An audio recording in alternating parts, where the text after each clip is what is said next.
Jæja,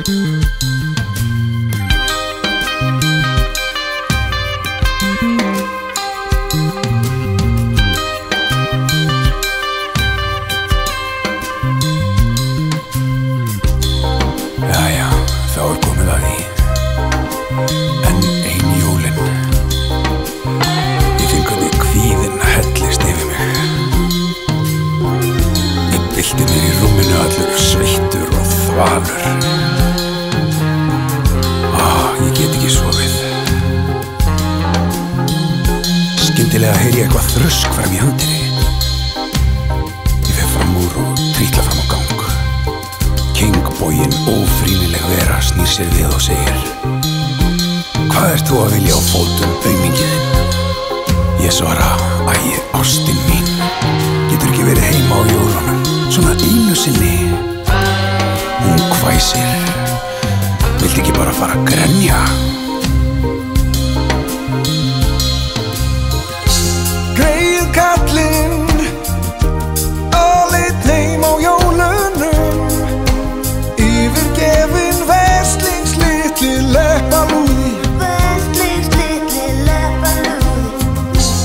Ekki skæla, þetta verður allt í lagi.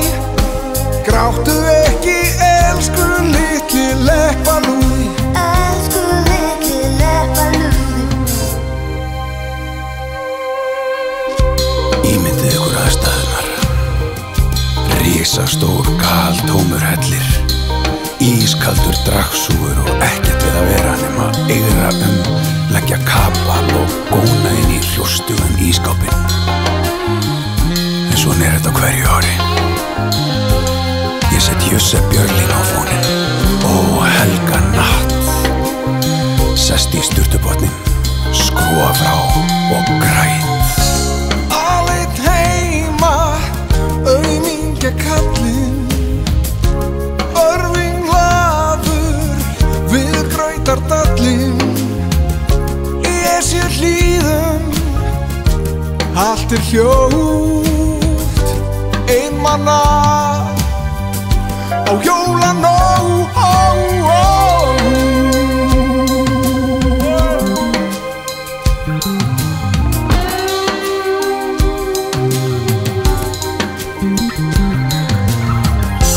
Æ, greyið, aleinn heim á jólunum, yfirgefinn veslingslitli leppalúði. Veslingslitli leppalúði. Ekki skæla, þetta verður allt í lagi.